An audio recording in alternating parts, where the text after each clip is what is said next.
السلام علیکم دوستو، کیسے ہو؟ امید ہے کہ آپ تمام حضرات خیریت سے ہوں گے۔ دوستو، حضرت جی مولانا صاحب کے بیان سننے کے لیے ہمارے چینل کو سبسکرائب کریں اور ویڈیو کو زیادہ سے زیادہ لائک اور شیئر کریں۔ چلیے شروع کرتے ہیں۔ الحمد لله نحمده ونستعينه ونستغفره ونؤمن به ونتوكل عليه ونعوذ بالله من شرور أنفسنا ومن سيئات أعمالنا، من يهده الله فلا مضل له ومن يضلله فلا هادي له، ونشهد أن لا إله إلا الله وحده لا شريك له، ونشهد أن سيدنا ونبينا ومولانا محمدا عبده ورسوله، صلى الله تعالى عليه وعلى آله وصحبه وبارك وسلم تسليما كثيرا كثيرا. أما بعد، فأعوذ بالله من الشيطان الرجيم. بسم الله الرحمن الرحيم. ومن أحسن قولا ممن دعا إلى الله وعمل صالحا وقال إنني من المسلمين. وقال الله سبحانه وتعالى: والعصر إن الإنسان لفي خسر إلا الذين آمنوا وعملوا الصالحات وتواصوا بالحق وتواصوا بالصبر. وقال الله سبحانه وتعالى: إن تنصروا الله ينصركم ويثبت أقدامكم. وقال عليه الصلاة والسلام: من قال لا إله إلا الله مخلصا دخل الجنة. قيل: وما إخلاصها؟ قال: أن تحجزه عن محارم الله، أو كما قال عليه الصلاة والسلام. میرا عزیز دوستو اور بزرگو، سب سے اہم سوال یہ ہے کہ مسلمان کو پورے عالم میں دین پر چلنے میں کلی اختیارات حاصل کیوں نہیں ہیں؟ مسلمان دین پر چلنے سے کیوں مجبور ہے؟ مسلمان دین پر چلنے سے کیوں مجبور ہے؟ جبکہ اصل بات یہ ہے کہ اگر سارا باطل ایک وقت میں جمع ہو کر حضور اکرم صلی اللہ علیہ وسلم کی ایک سنت کا مقابلہ کرنا چاہے اور اس کو ختم کرنا چاہے تو سارا کا سارا باطل ایک سنت کے مقابلے میں ہلاک ہو سکتا ہے. ایک سنت کے مقابلے سے باطل ہلاک ہو سکتا ہے. کیا وجہ ہے کہ مسلمان یہ کہے کہ ہم عقیدے پر چلنے سے مجبور ہیں؟ بات اصل یہ ہے کہ اللہ رب العزت نے مسلمانوں کے دین پر قائم رہنے اور باطل کے مقابلے میں کامیاب کرنے کے لیے اللہ رب العزت نے قرآن میں جو شرط لگائی ہے، اور اس کے لیے اللہ رب العزت نے مدد اور نصرت کے لیے جو شرط متعین کی ہے، امت نے اجتماعی طور پر اس شرط کو چھوڑا ہوا ہے. اجتماعی طور پر، جبکہ اللہ کی طرف سے یہ شرط اجتماعی طور پر لگائی گئی تھی. ان تنصروا اللہ ینصرکم ویثبت اقدامکم. اللہ نے یہ شرط اجتماعی طور پر لگائی ہے کہ اگر تم تمام مسلمان اجتماعی طور پر اللہ کے دین کے مددگار ہو تو اللہ رب العزت تمہاری مدد کریں گے باطل کے خلاف، اور تمہارے قدموں کو دین پر جمائیں گے. ہمارے لیے ایسا فرماتے تھے: اپنی ذات سے پورے دین پر چلنے والا دیندار ہے مگر دین کا مددگار نہیں ہے. میری بات توجہ سننی ہوگی. یہ ملفوظ چھپا ہوا ہے حضرت کا کہ اپنی ذات سے پورے دین پر چلنے والا دیندار ہے مگر دین کا مددگار نہیں ہے. اپنی ذات سے پورے دین پر چلنے والا دیندار ہے مگر دین کا مددگار نہیں ہے. مسلمان کے لیے اپنے دین پر چلنے میں غیبی مددیں اور نصرتیں جتنی دور صحابہ میں باطل کے خلاف نازل ہوئی مسلمان ان نصرتوں سے محروم ہے. وجہ صرف یہ ہے کہ مسلمان نے دعوت اللہ کو چھوڑ دیا. ورنہ اللہ رب العزت نے ہر زمانے میں بڑی بڑی طاقتوں کو اور بڑی بڑی بادشاہتوں کو ایسا زیر کیا تھا. اللہ اکبر. ایک صحابی دنیا کی بڑی بڑی بادشاہتوں کا تنہا مقابلہ کرتے تھے. تنہا مقابلہ کرتے تھے. میں نے خوب غور کر لیا.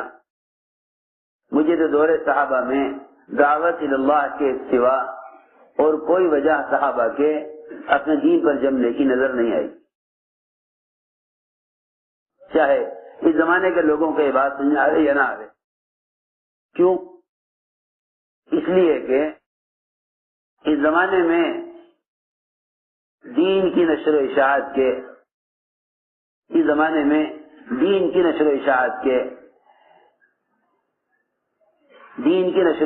کے لیے وہ ذرائع استعمال ہو رہے ہیں جس میں مسلمان بذات خود استعمال نہیں ہو رہا. حالانکہ اللہ رب العزت نے ہدایت کا وعدہ جوہد پر کیا ہے. جوہد وہ ہے جس کو مسلمان خود کرے. جس محنت میں بذات خود مسلمان کا دل اور جسم نہ تھکے وہ جوہد نہیں ہے.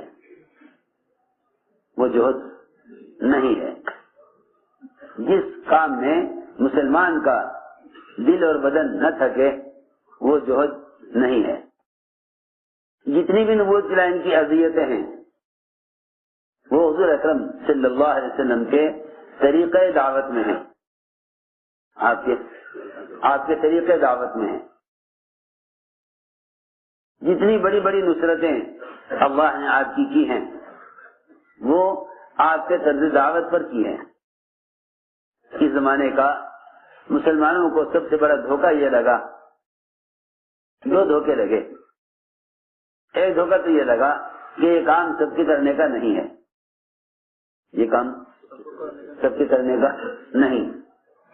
دوسرا دھوکہ یہ لگا کہ دین کی بات پہنچانا ہے جس طرح چاہو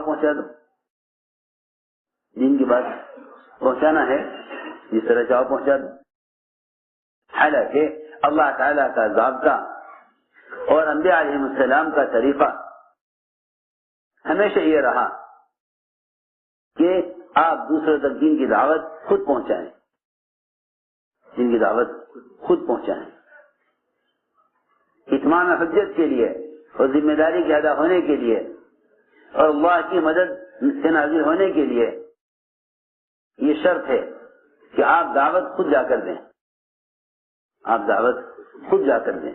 حضور اکرم صلی اللہ علیہ وسلم آپ نے جا کر دعوت دی. آپ کی دعوت کو، آپ کی بات کو سختی سے رد کیا گیا.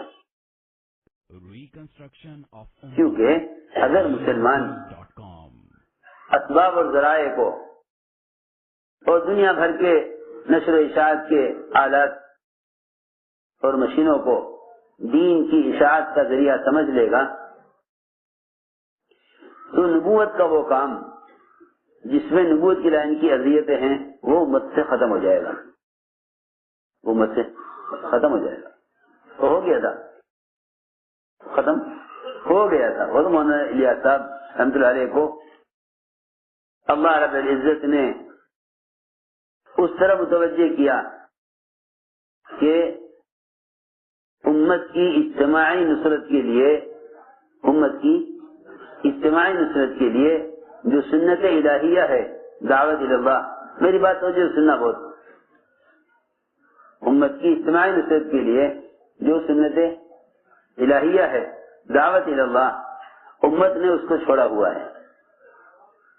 یہ ہر زمانے میں مسلمان کے مغلوب ہونے اور باطل غالب آنے کی اصل وجہ یہ ہے.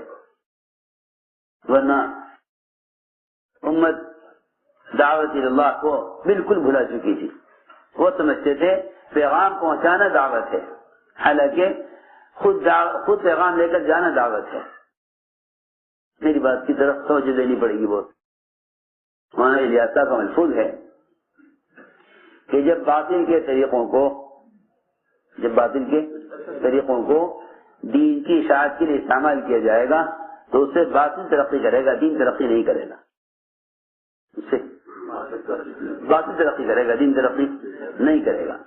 اس لیے کہ جتنے بھی ذرائع اس وقت دنیا میں ہیں دین کے پہنچانے کے لیے استعمال ہو رہے ہیں، یہ سب خلاف سنت ہونے کی وجہ سے بے اثر ہیں. کہ اللہ رب العزت نے اسلام کا رعب اتباع سنت میں رکھا ہے. جب وضو کی لائن کے ایک عمل مسواک میں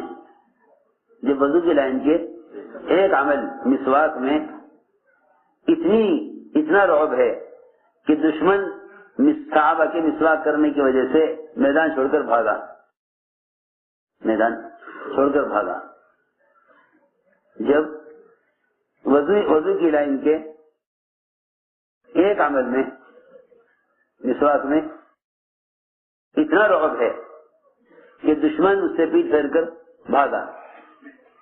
یہ تو ایک دشمن کے لیے کہ مرعوب ہونے کے لیے ایک وضو کی لائن کی مسواک کی سنت ہوئی، اس کی اتنی قوت.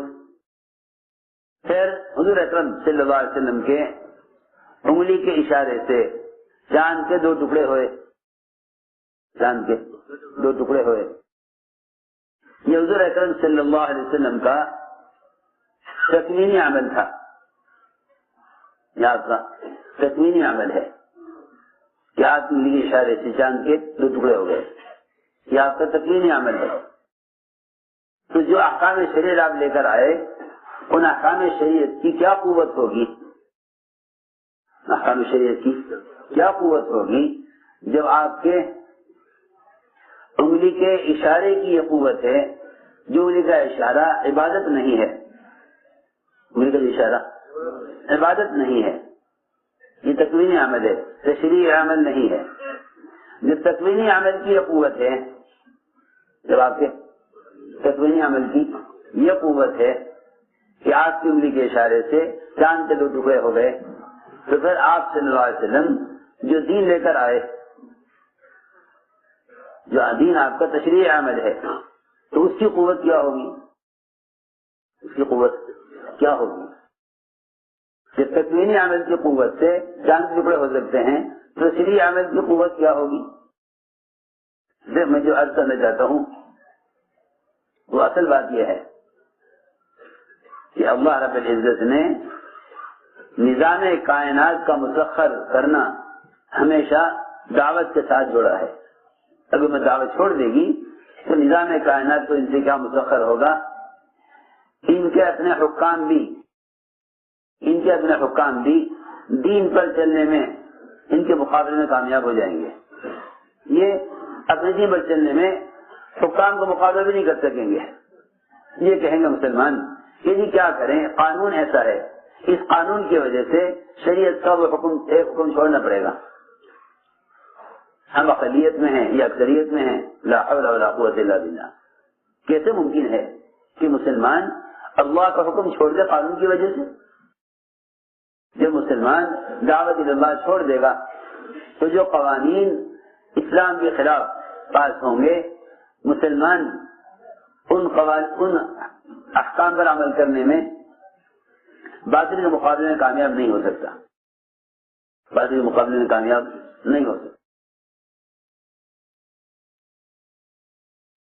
پھر وہ شرط کیا ہے جس پر اللہ رب العزت باطل کو مغلوب کرتے ہیں اور اسلام کو غالب کرتے ہیں؟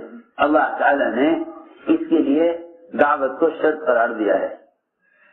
حضور اکرم صلی اللہ علیہ وسلم نے بادشاہوں کو بھی دعوت دینے کے لیے صحابہ کو بھیجا. بادشاہوں کو دعوت دینے کے لیے صحابہ کو بھیجا.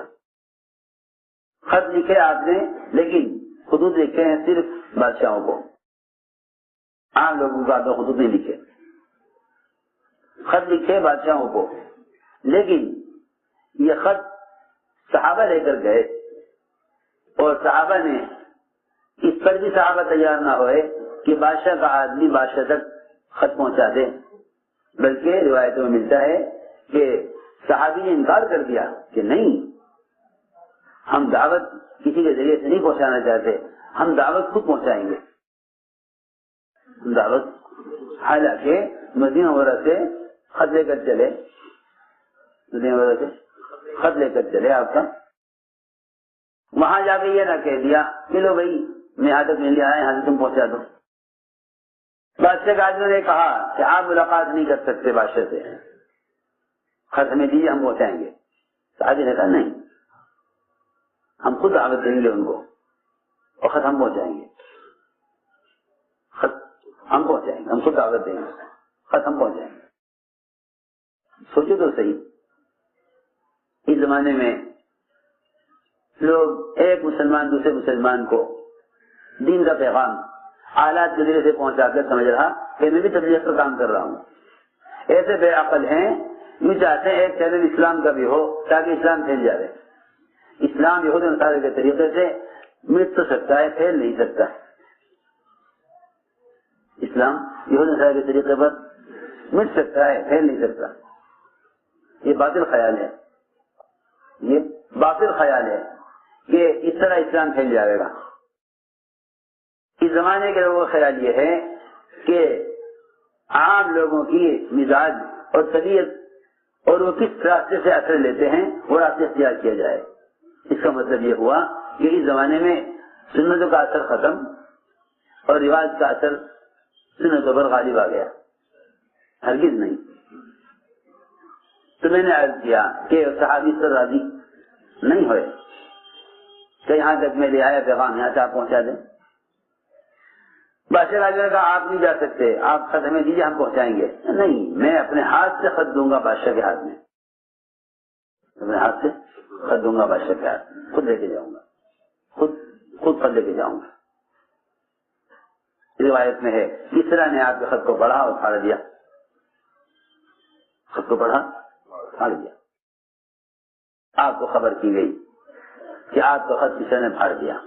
آپ نے فرمایا کس طرح نے خط نہیں پھاڑا، اپنا ملک پھاڑ لیا۔ کس طرح نے خط نہیں پھاڑا، اپنا ملک پھاڑ لیا۔ اس لیے کہ میری بات یاد رکھنا سب، جب تک خود جا کر دعوت نہ دے گا، جب تک خود جا کر دعوت نہ دے گا اس وقت تک ذمہ داری ادا نہ ہوگی۔ جب تک ذمہ داری ادا نہیں ہوگی اس وقت اللہ کی مدد بھی نہیں آئے گی، یہ پکی بات ہے۔ جب تک خود دعوت نہیں دے گا ذمہ داری ادا نہ ہوگی، جب تک ذمہ داری ادا نہ ہوگی اس وقت تک مدد نہیں آئے گی، یہ پکی بات ہے۔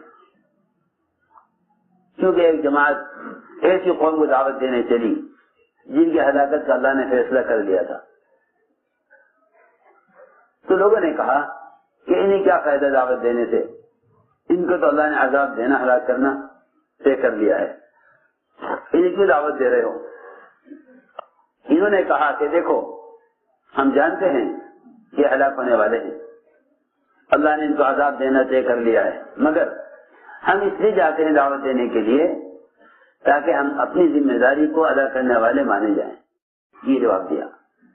قالوا معذرة إلى ربكم، ایک وجہ یہ ہے۔ دوسری وجہ یہ ہے لعلهم يتقون، کہ ہمیں اب بھی امید ہے کہ تقوی پر آ جائیں گے۔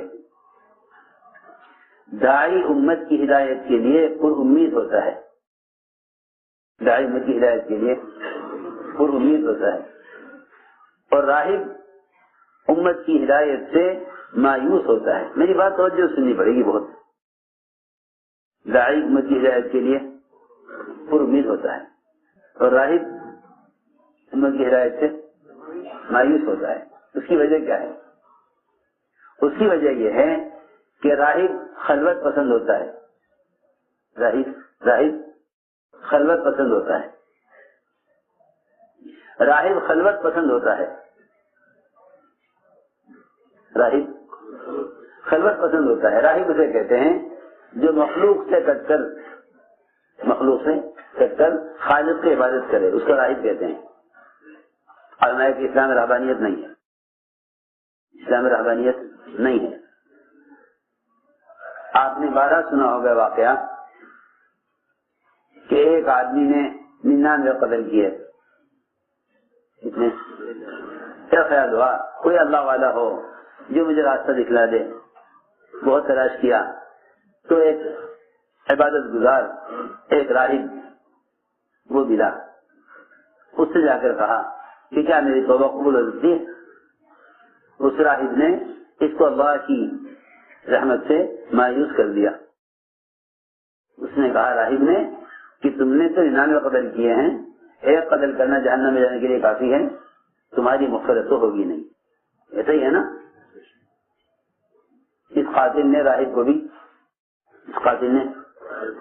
قتل کر دیا، کیونکہ راہب نے اللہ کی رحمت سے اس کو مایوس کر دیا تھا۔ پھر فکر ہوئی کہ 100 قتل ہو گئے، کیا میری توبہ قبول ہو سکتی ہے؟ کیا میری توبہ قبول ہو سکتی ہے؟ تو ملاقات ہوئی ایک عالم سے، کسے؟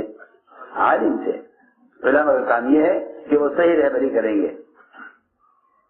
عالم نے کہا کہ ہاں آپ کی توبہ قبول ہو سکتی ہے، آپ اپنی بستی چھوڑ کر فلاں فلاں بستی میں جائیں، بستی چھوڑ کر فلاں فلاں بستی میں جائیں، اپنی بستی چھوڑ کر فلاں فلاں بستی میں جائیں، یہ بستی چھوڑ دیں۔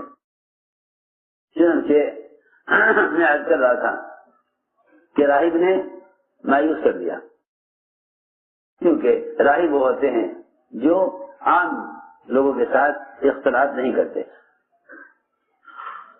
آپ جانتے ہیں جو ڈاکٹر راؤنڈ پر ہوتے ہیں، مریضوں کے درمیان ہوتے ہیں، آپ اگر راہ چلتے بھی ان کو کوئی بیماری بتائیں تو وہ آپ کو دوا لکھ دیں گے۔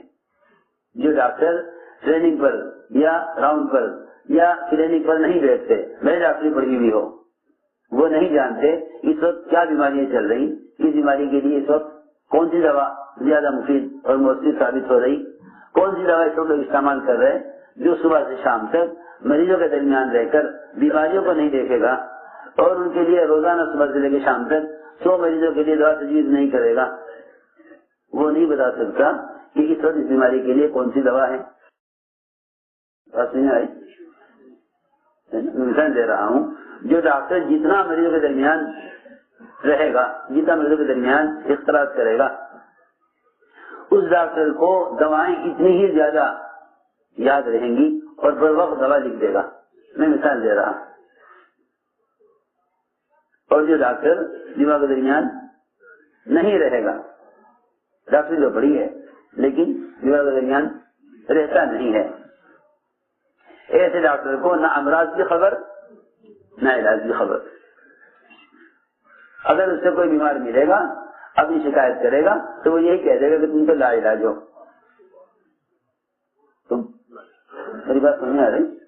تم لا علاج ہو۔ بس میں یہ کہنا چاہتا ہوں، میں یہ کہنا چاہتا ہوں کہ اگر امت نے دعوت اللہ کو چھوڑ دیا تو امت کی ہدایت سے مایوس ہو جائے گی۔ لوگ کہیں گے بھائی ختم ہوا کام، ختم ہو گیا کام۔ ارے کام نہیں ختم ہوا، تو نے کام چھوڑ دیا۔ جو کہتے ہیں نا کام ختم ہو گیا، کام اس کا ختم ہوا ہے، کام اس کا ختم ہوا ہے۔ اگر ایک آدمی اپنی دکان بند کر دے تو کیا وہ کہہ سکتا ہے کہ مارکیٹ ختم ہو گئی؟ بولو تو صحیح۔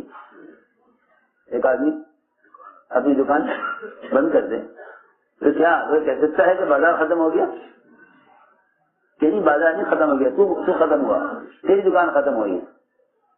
حدیث میں آتا ہے جو یہ کہے کہ لوگ ہلاک ہو گئے، لوگ ہلاک ہو گئے، لوگ ہلاک ہو گئے، فرمایا حدیث میں کہ یہ بات کہنے والا خود سب سے بڑی ہلاکت میں ہے۔ یہ بات کہنے والا خود سب سے بڑی ہلاکت۔ حدیث ہے، من قال هلك الناس فهو اهلكهم، من قال هلك الناس فهو اهلكهم، کہ جو آدمی یہ کہے کہ بھئی لوگ ہلاک ہو گئے، لوگ ہلاک ہو گئے، وہ خود سب سے بڑی ہلاکت میں ہے۔ میں نے دوسری بات یہ سمجھانے کے لیے عرض کی تھی کہ دعوت وہ ہمیشہ مسلمان کو ساری انسانیت اور سارے مسلمانوں کی ہدایت کے اعتبار سے پر امید رکھے گی. کیا رکھے گی؟ پر امید. دائی کبھی مایوس نہیں ہوتا. دائی کبھی مایوس نہیں ہوتا. دائی کبھی مایوس نہیں ہوتا.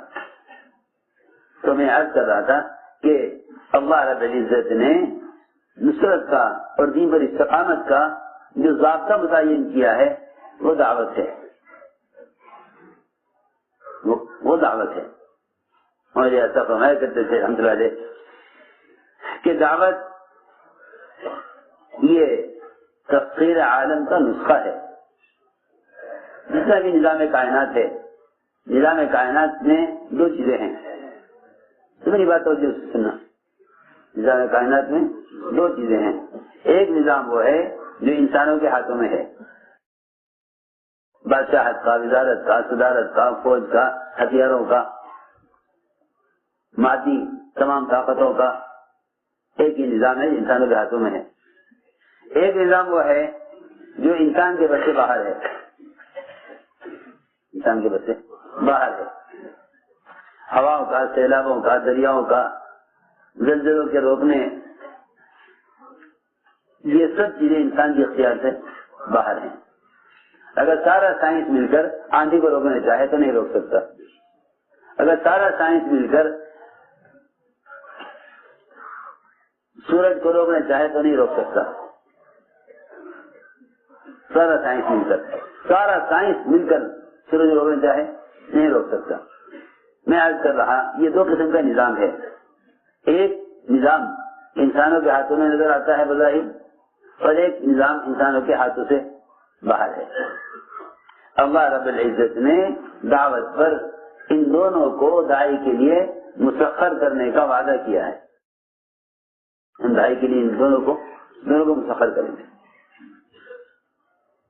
دونوں کو مسخر کریں گے. داعی کے لیے دونوں کو مسخر کریں گے. لیکن میں یاد کرنا چاہتا تھا کہ وہ نظام جو انسانوں کے بس سے باہر ہے اس کا مسخر ہونا تو بہت بات کی بات ہے.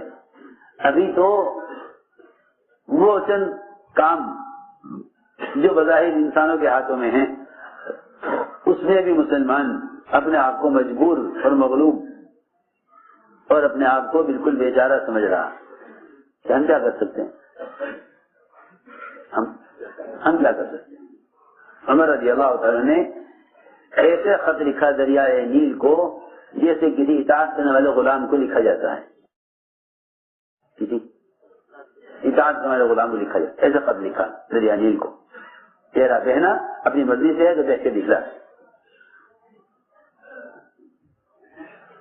اس خط کے پہنچتے ہی دریائے نیل اپنے معمول پر آ گیا. نہیں اب یہ ہے کہ جب تک مسلمان دعوت پر نہیں آئے گا اللہ تعالیٰ کی غیبی مددیں اس کے ساتھ نہ ہوں گی. یہ پکی بات ہے. اللہ کی شان. کس طرح کو دعوت دی اس نے آپ کا خط پھاڑ دیا. خط آپ کا پھاڑ دیا. کس طرح کو دعوت دی جا کر اس نے خط پھاڑ دیا. آپ نے خط نہیں پھاڑا ملک پھاڑ دیا. ادھر کسرا کو پتہ، کسرا کو غصہ آیا اس پر کہ مجھے خط لکھا اسلام میں آنے کے لیے اور میرا نام بعد میں بنا پہلے لکھا. اس پر غصہ آیا. کسرا نے یمن کے گورنر باغان کو حکم دیا کہ نعوذ باللہ اس آدمی کو گرفتار کرا کر میرے پاس حاضر کیا جائے جس نے مجھے خط لکھا ہے. مجھے خط لکھا اس سے گرفتار کیا جائے اور میرے پاس حاضر کیا جائے. باغان نے صرف دو آدمی لمبی چوڑی فوج کی کیا ضرورت ہے. نعوذ باللہ یہ سارے مدینے والے کمزور فقیر، نہ ان کے پاس ہتھیار نہ ان کے پاس کھانے کو، ان سے کوئی قوت لے کر ان سے مقابلہ کرنے کی کیا ضرورت ہے. 2 آدمی کافی ہیں آپ کو گرفتار کرنے کے لیے. 2 آدمی آتے بھیجے یمن کے گورنر باغان نے. یہ دونوں وہاں پہنچے. دیکھو میں کچھ عرض کرنا چاہتا ہوں. اللہ رب العزت جن لوگوں کو اس دعوت اللہ کے مبارک عمل میں لگا دیں۔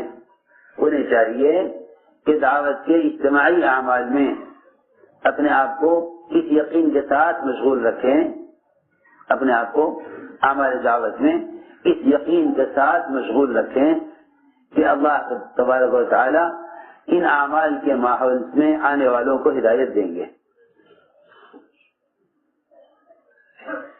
ایسی بڑی پریشانی کی بات ہے کہ لوگ تبلیغ کے کام کو وقتی طور پر دین سیکھنے کا مدرسہ سمجھتے ہیں کہ تبلیغ میں لگو، جب دین سیکھ لو تو چھوڑ دو۔ حالانکہ اعمال دعوت پر مسلمانوں کا جمع ہونا، اعمال دعوت پر مسلمانوں کا جمع ہونا امت کو ایک ایسا مجموعہ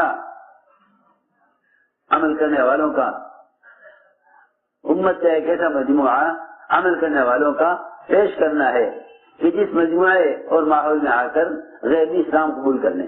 یہ میں عرض کرنا چاہتا ہوں۔ میں تو آج تعلیم میں نہیں جا سکوں گا، کوئی کام ہے، میں تو آج گشت نہیں کروں گا، فلاں مشغولی ہے۔ امت کو اعمال دعوت پر جمع کرنے کی اصل حکمت یہ ہے تاکہ ایک مجموعہ ان اعمال دعوت عبادت پر جمع ہو، تاکہ اس مجموعے کو دیکھ کر اور اس ماحول میں آ کر غیبی اسلام قبول کریں۔ فتح مکہ کی رات کی صحابہ کی عبادت نے ہندہ جیسی سخت دل عورت کو اسلام میں داخل کر دیا، ورنہ حمزہ کے قتل سے تو مشرکین بھی اچھا نہیں سمجھتے تھے کہ کسی کو قتل کر اس کا چہرہ بگاڑا جائے، اس کو مشرکین بھی مسلح کرنے کو اچھا نہیں سمجھتے تھے۔ لیکن ہندہ کا غصہ اور اسلام سے نفرت کہ اتنا تو کیا ہی کیا، انہوں نے قتل کیا۔ پھر قتل ہونے کے بعد، حمزہ کے قتل کے بعد ان کا کلیجہ چبا کر اپنے اور غصے کا اظہار کیا، اپنے اور غصے کا اظہار کیا۔ ایسی سخت دل عورت، ایسی سخت دل عورت، اس نے جب صحابہ کرام کے فتح مکہ کی رات کی عبادت کا منظر دیکھا تو اس نے اسلام قبول کر لیا۔ ابو سفیان نے کہا بھی کہ تو نے کیسے اسلام قبول کر لیا؟ جانے دے ابو سفیان، تو نے منظر نہیں دیکھا رات کی عبادت جو میں نے دیکھا۔ اگر ساتھیوں سے کہیں کہ 24 گھنٹے مسجد آباد کر لو، رات کو بھی عمل کرو مسجد میں، تو یہ کہیں گے تو سونے کا وقت ہے۔ اس کا مطلب یہ ہے کہ تبلیغ کو تنظیم سمجھتے ہیں، دعوت نہیں سمجھتے۔ تبلیغ کو تنظیم سمجھتے ہیں، دعوت نہیں سمجھتے۔ دعوت تو یہ ہے کہ ایک مجموعہ امت کا ہر مسجد میں اعمال دعوت عبادت پر مسلسل جمع رہے، مسلسل جمع رہے۔ ہم نہیں کہتے کہ اپنے کاروبار بیوی بچوں کو چھوڑ کر یہ کام کرو، نہیں، ایک ایسا مجموعہ ہو جو باری باری مسجد کو وقت دیتا رہے تاکہ مسجد کے اندر وہ ماحول مستقل 24 گھنٹے قائم رہے جس ماحول میں آنے والا اسلام سے متاثر ہوتا ہے۔ اس زمانے کی سب سے بڑی بے عقلی یہ ہے کہ چاہتے ہیں کہ سارا علم اٹھا کے مشین پر ڈال دو تاکہ لوگ پڑھ پڑھ کر مسلمان ہو جائیں اور لوگ پڑھ پڑھ کر دیندار بن جائیں۔ دور نبوت میں کوئی طریقہ دین کی اشاعت کا ایسا نہیں تھا، دور صحابہ میں بھی نہیں تھا۔ قرآن بھی جمع کیا گیا ہے وہ دور صدیقی میں جمع کیا گیا، دور نبوت میں قرآن ایک جگہ جمع نہیں کیا گیا۔ اس کے لیے ہر وقت تیار نہیں تھے کہ قرآن جگہ لکھا جائے۔ حضرت عمر کا کہنا تھا، وہ بات مناسب تھی کہ کوئی آیت ضائع نہ ہو جائے، کسی حافظ قرآن کے دنیا سے چلے جانے پر یہ آیت ضائع نہ ہو جائے، ورنہ دین کے پھیلنے کا ذریعہ ہی یہی تھا۔ بلغوا عنی ولو آیا، ایک آیت مجھ سے سنو تو تم دوسرے کو آیت کو پہنچانے کے لیے جاؤ۔ ایک ایک حدیث کی تحقیق کے لیے ایک ایک مہینے کا سفر مدینہ وغیرہ سے کیا جاتا تھا۔ علم اور دعوت، یہ علم اور دعوت یہ اصل نقل حرکت کے ساتھ ہے۔ علم اور دعوت اصل نقل حرکت کے ساتھ ہے۔ اس زمانے میں علم اور دعوت یہ مسلمانوں کی نقل حرکت سے ہٹ کر محض آلات اور ذرائع پر آ گئے، محض آلات اور ذرائع پر آ گئے۔ ایک کالم اخبار میں اسلام کبھی دے دیا جاوے، یہ کتنی بڑی بے عقلی کی بات ہے، تاکہ اپنے گھر میں پڑھا پڑھا اسلام بھی پڑھ لے۔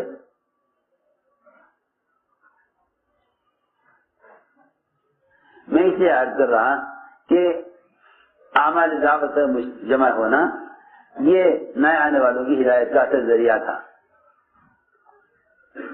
یہ دونوں آدمی آپ کو گرفتار کرنے کے لیے آئے تو آپ کے سامنے آ کر کانپنے لگے، آئے آپ گرفتار، نعوذ باللہ، گرفتار جسے کیا جاتا ہے وہ کانپتا ہے خوف سے، یہ گرفتار کرنے کے لیے آئے دونوں، اور دونوں کانپ رہے، دونوں کانپ رہے، کیونکہ اللہ رب العزت نے جس رعب سے محمد صلی اللہ علیہ وسلم کی مدد کی ہے وہ رعب اللہ نے قیامت تک کے لیے آپ کی سنتوں میں رکھ دیا۔ سوچنے کی بات ہے، جس رعب سے اللہ نے محمد صلی اللہ علیہ وسلم کی مدد کی ہے وہ رعب قیامت تک کے لیے آپ کی سنتوں میں رکھ دیا۔ تو سوچنے کی بات ہے کہ جب مسواک کا اتنا رعب ہے جو وضو کا ایک جز ہے جس کے بغیر بھی وضو ہو سکتا ہے، تو پھر ایسے اندازہ کر لو کہ جس کام کے لیے آپ کو بھیجا گیا ہے اس کام کا کتنا رعب ہوگا، اس کام کا کتنا رعب ہوگا، جس کام کے لیے آپ کو بھیجا گیا ہے اس کام کا کتنا رعب ہوگا۔ اسے آپ نے فرمایا 1 مہینے کی مسافت سے 1 مہینے کی مسافت تک میرا رعب ہے، اس سے میری مدد کی گئی ہے۔ چنانچہ آپ نے ان کو تسلی دی، فرمایا کیسے آنا ہوا، دونوں سے کیسے آنا ہوا، کہاں سے آئے؟ کہ ہمیں تو آپ کو گرفتار کرنے کے لیے بھیجا گیا ہے۔ کس نے بھیجا ہے؟ کہ بازان نے بھیجا ہے، بازان کو کس نے حکم دیا ہے۔ آپ نے فرمایا کہ آج تو ہمارے یہاں قیام کرو، رات کو یہاں آرام سے ٹھہرو۔ یہ ہے اصل بات، یہ اصل بات ہے کہ جو شخص تمہارے ساتھ برائی کا بھی ارادہ کر، برائی کے ارادے سے بھی آگے، تم اس کے ساتھ معاملہ احسان کا کرو، معاملہ احسان کا کرو۔ یہ مت دیکھو ہمارے ماحول میں کون کس پارٹی کا ہے، ہمارے ماحول میں کون کس ارادے سے آیا، یہ ذہنیت ہی اللہ کی مدد کو ہٹا دے گی۔ کتنی گندی ذہنیت ہے یہ، کسی مسلمان کو یا کسی کام کرنے والے کو اپنے خیال کا نہ سمجھنا، یا اس کو کسی اپنی مخالف پارٹی کا آدمی سمجھنا۔ جتنا بھی ملک کے اندر عوام اور حکام کے درمیان دوریاں اور اختلافات ہیں، خدا کی قسم اس کی صرف وجہ یہ ہے کہ وہ ان کو محکوم ہونے کی نظر سے دیکھتے ہیں اور محکوم حکام کو حکام ہونے کی نظر سے دیکھتے ہیں۔ کیونکہ جب مسلمان کو مغایرت کی نظر سے دیکھے گا، تو مسلمان کو مغایرت کی نظر سے دیکھے گا تو دوریاں پیدا ہوں گی۔ تو میری بات بہت توجہ سننی پڑے گی۔ جب مسلمان کو مغایرت کی نظر سے دیکھے گا تو دوریاں پیدا ہوں گی۔ جب مسلمان کو اپنائیت کی نظر سے دیکھے گا تو قرب پیدا ہوگا، اور اگر مسلمان کو غیر کی نظر سے دیکھے گا کہ یہ غیر ہے، یہ ہمارا آدمی نہیں ہے، تو جو تم اپنی نظر سے کسی کو اپنا آدمی نہیں دیکھ، اپنی نظر سے تم کسی کو اپنا نہیں سمجھو گے تو دل سے کیسے سمجھ لو گے؟ دل سے کیسے سمجھ لو گے؟ تم کسی کو اپنا دل سے کیسے سمجھ لو گے جب تم اس کو اپنا آدمی نظر سے نہیں سمجھتے؟ ہمارے ایسا فرماتے تھے، گناہگار سے گناہگار مسلمان کو عظمت کی نگاہ سے دیکھنے کی مشق کیا کرو۔ گناہگار سے گناہگار مسلمان کو عظمت کی نگاہ سے دیکھنے کی مشق کیا کرو۔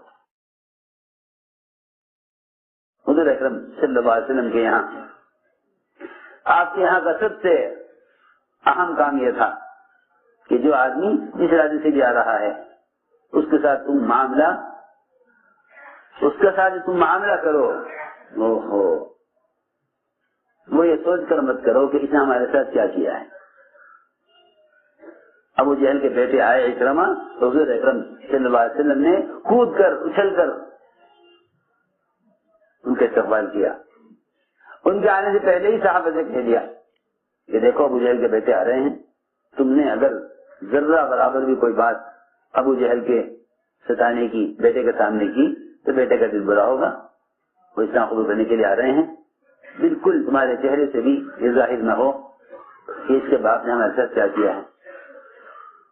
یہاں تو اللہ مجھے معاف فرمائے، ہمارا مزاج اونٹوں کی طرح ہو گیا. مزاج اونٹ کی طرح. اونٹ کے اندر اتنا کینہ ہوتا ہے کہ اگر اس کو ایک لکڑی مار دی جائے تو اس کو بھولتا نہیں. اگر ایک نسل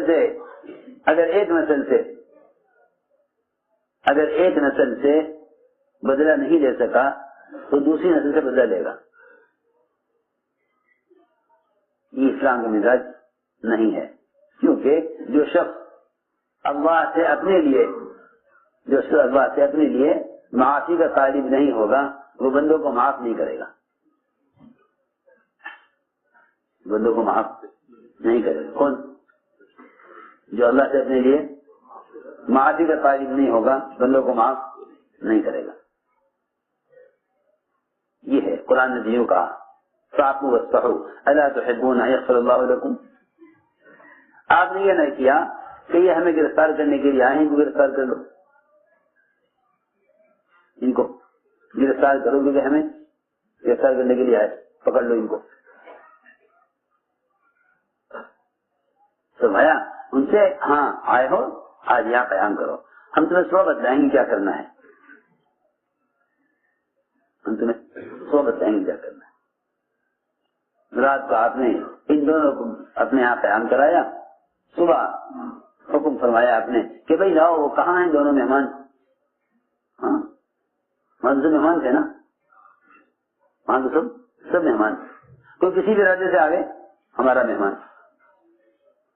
جاسوس آتے تھے جاسوسی کرنے کے لیے، وہاں انتظار ہوتا تھا کہ اب کوئی خبر آئے گی. وہاں خبر آتی تھی کہ وہ جاسوس اسلام میں داخل ہو گئے.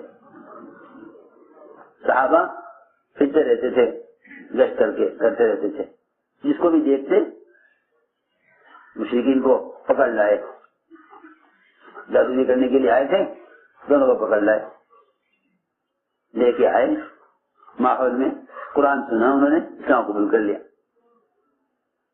عمیر بن وہب مکے کے شیاطین میں سے بڑا شیطان تھا. مکے والے نے کہا اے عمیر تم اس آدمی کو کسی طرح قتل کر دو، محمد صلی اللہ علیہ وسلم کو.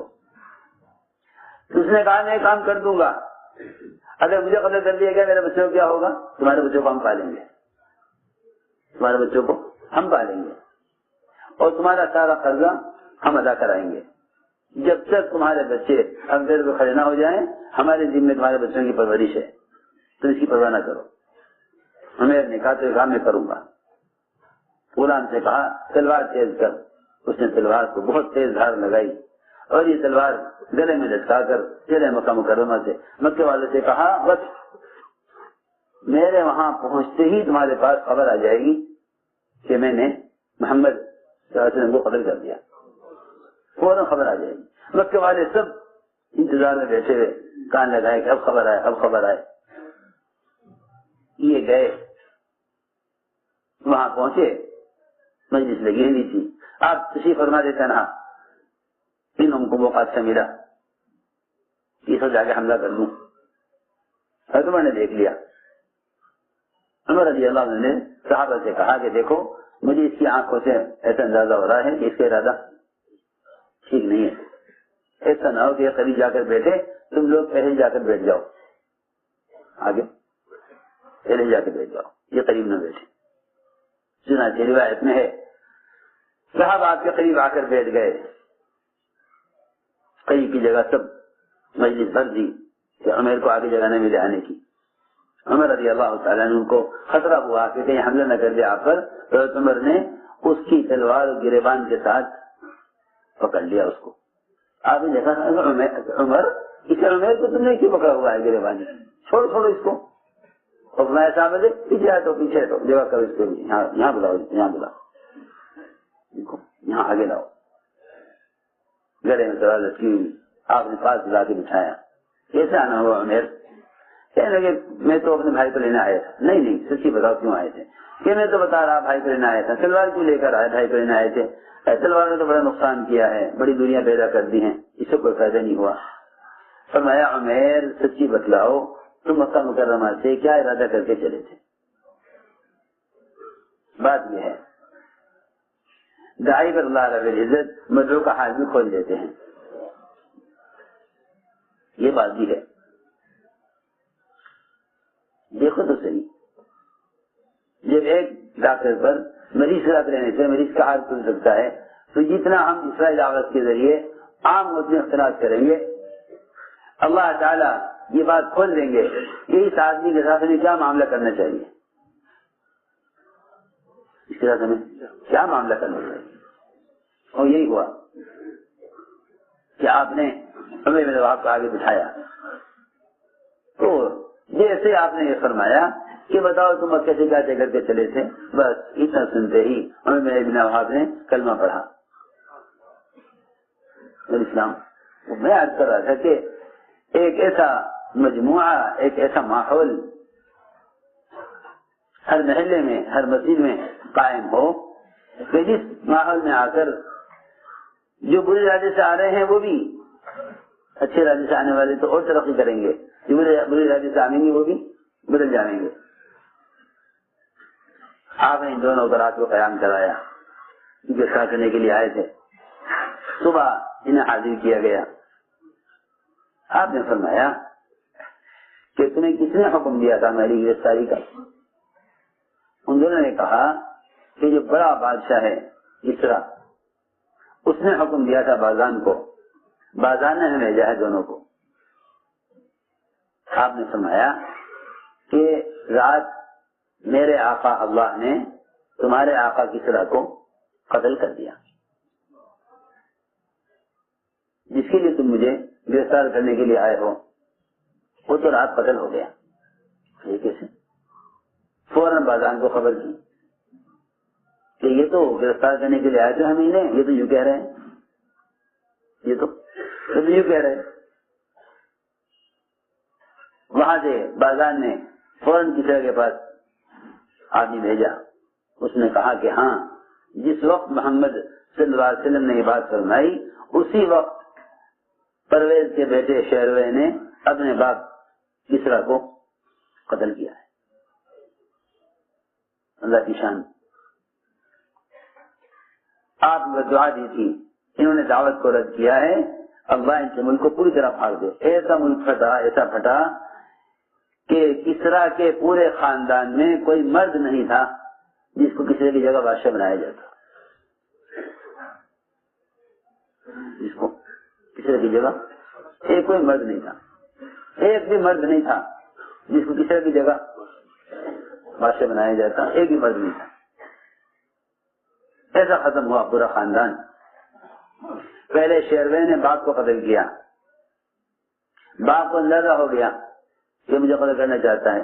باپ نے اپنے بیٹے کے لیے کو قتل کرنے کے لیے ایک دوا قوت کی دوا لکھیا شیشے پر، اس نے زہر بھر کے رکھ دیا کہ استعمال کر کے مر جاوے.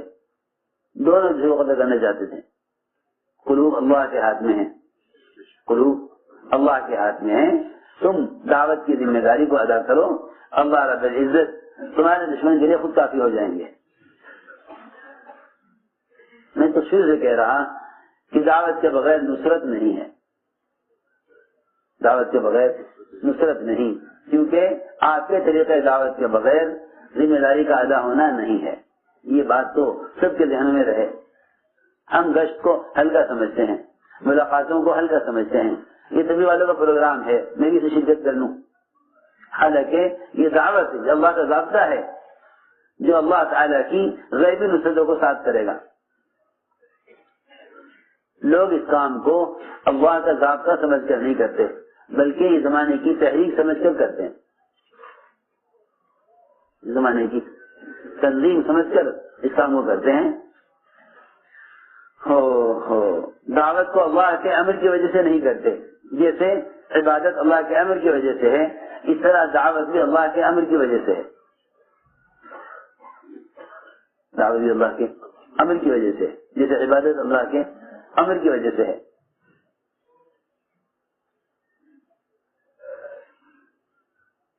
اللہ کی شان، اللہ نے ملک کو ایسا توڑ دیا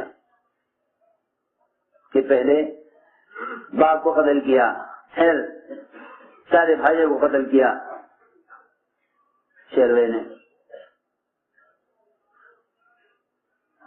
جب اکیلا رہ گیا تو پھر بادشاہت کے تخت پر بیٹھنے جا ہی رہا تھا کہ وہ الماری میں سے وہ دوا نظر آ گئی، اسے کھایا، وہ خود بھی ختم ہو گئی۔ پبلک نے کہا کہ بادشاہ کی جگہ تو بادشاہ انہی کے خاندان کا ہوگا، مگر مرد کوئی نہیں تھا۔ وہاں سے عورت کی بادشاہت کا آغاز ہوا، اس سے پہلے کوئی دنیا میں کوئی عورت بادشاہ نہیں بنی۔ یعنی اللہ تعالیٰ باطل کی فلاح کو ایسا ختم کر دیں کہ ان پر حکمرانی عورت کو بنا دیں تاکہ یہ کبھی فلاح نہ پائیں۔ عجیب بات ہے، عورت کی حکمرانی وہاں سے شروع ہوئی جہاں جس ملک کو پوری طرح ختم کر دیا گیا۔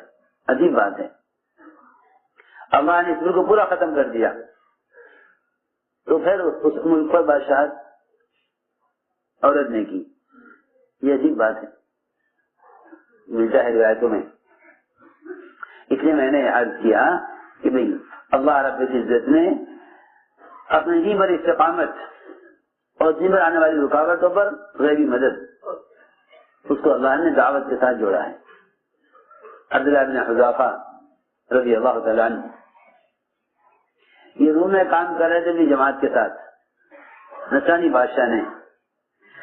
بادشاہ نے ان کو دعوت دی نصرانیت کی طرف، تم نصرانی ہو جاؤ، تم نصرانی ہو جاؤ۔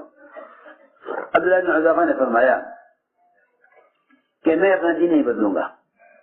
بادشاہ نے کہا میں آپ کو آدھا ملک دے دوں گا، میں آپ کو آدھا ملک دے دوں گا، آپ آدھا ملک لے لیں اور نصرانی ہو جائیں۔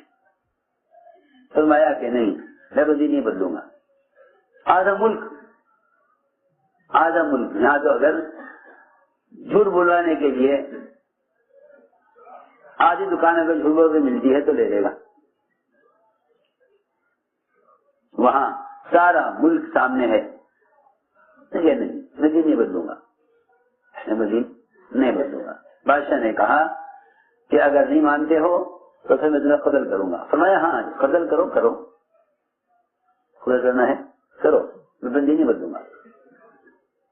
کیوں نہیں غور کرتے اس بات پر کہ اللہ تعالیٰ یہ قوت بڑی، سب سے بڑی بادشاہت روم کی، اس قوت کے مقابلے میں اکیلے ایک صحابی اس ساری بادشاہت کے مقابلے میں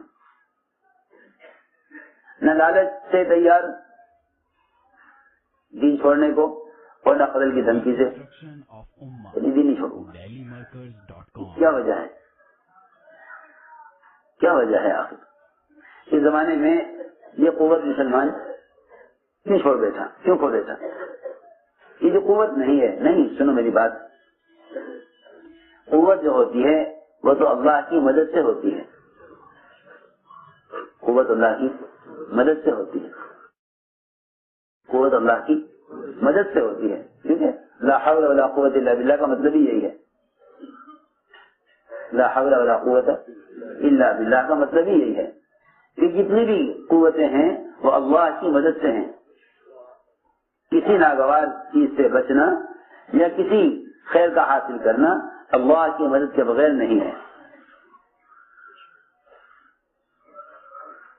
دیکھو تو صحیح، انبیاء علیہ السلام اللہ رب العزت نے ان کو ہدایت کے لیے چنا ہے،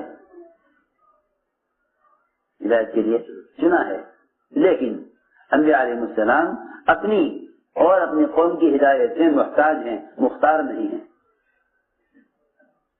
کیا ہے؟ محتاج ہیں، مختار نہیں ہیں۔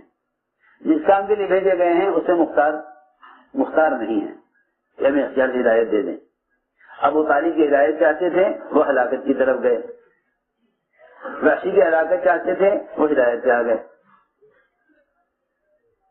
ایک چیز کے قاتل رشی کو تو کیا چاہتے تھے؟ ہلاکت، اسے کوئی قتل کر دے۔ اللہ کی شان، اللہ تعالیٰ ایک جگہ کے قاتل کو، حمزہ کے قاتل کو ہدایت دے رہے، اور ادھر سب سے بڑے محسن آپ کے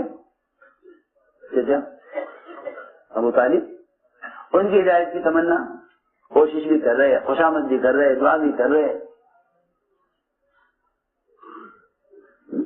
کوشش بھی کر رہے، تمنا بھی کر رہے، دعا بھی کر رہے، لیکن ان کے لیے ہلاکت۔ عجیب بات ہے۔ تو میں نے عرض کیا کہ یہ جو قوت، یہ اللہ کی نصرت ہے، یہ ہے وہ نصرت جو دعوت پر داعی کے ساتھ ہوتی ہے۔ میں یہ کہنا چاہتا ہوں، اگر تم یہ چاہو، یہ سوچو کہ دنیا میں دین تو اسلام تو پھیل چکا ہے، لہذا پھرنے کی کیا ضرورت ہے، تو یہ ایسی بے عقلی کی رائے ہوگی اور ایسا غلط مشورہ ہوگا، کیونکہ اللہ تعالی کی مدد میں اس وقت تک تسلسل رہے گا جب تک امت دعوت کی نقل حرکت پر قائم رہے گی،